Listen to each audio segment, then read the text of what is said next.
I was 21 years old, I could only speak English, which is typical for those of us from English-speaking countries. And I had many reasons why this was going to be the case for me for the rest of my life. And I was very confident of this because I had no natural talent, I had a very bad memory, I couldn't travel to the country yet, I was too old, I felt too old, and I was sure that I was going to frustrate the native speakers and embarrass myself. And on top of this, in school, I did really poorly with languages. So I did actually get the opportunity to get into languages after I graduated university with a degree in electronic engineering, still only able to speak English. I moved to Spain, and I figured this is it. This is going to solve my problems, living in the country. No. 6 months later of living in Spain, couldn't speak any Spanish.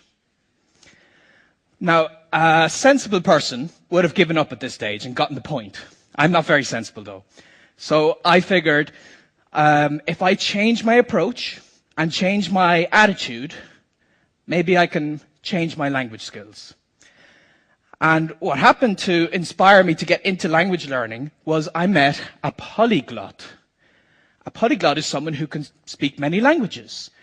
And the first time you meet someone like that, you can't help but feel really impressed. Like, for instance, there's Richard from the UK, and there's one video online where he speaks 16 languages. Let me just show you a little clip here. You can see him. Je parle français et anglais avec ma fille. French, Macedonian, Czech, and Catalan, which is pretty impressive. And we also have Luca from Italy. And here you can hear him speak in German and Portuguese. We also have Susanna, who goes through here her Italian and her Russian. And a very impressive video I saw once, this 16-year-old from America called Tim goes through 20 languages in one video. And in this part here, you can see him go through Wolof,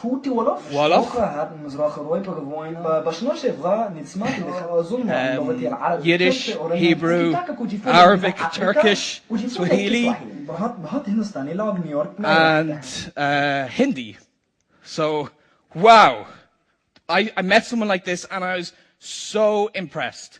I thought to myself, you know, I want to be like that. But the reason I wanted to be like that is because I wanted people to think I'm smart, to be impressed with me.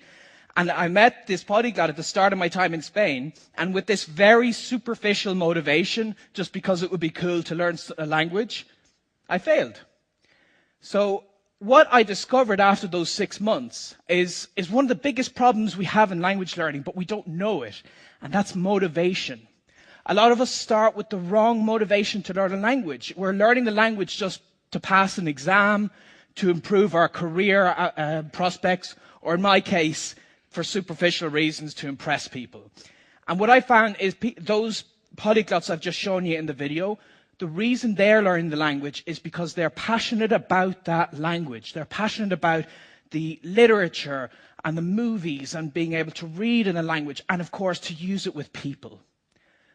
And when I changed that priority of using the language of people, I was able to learn the languages myself. But there are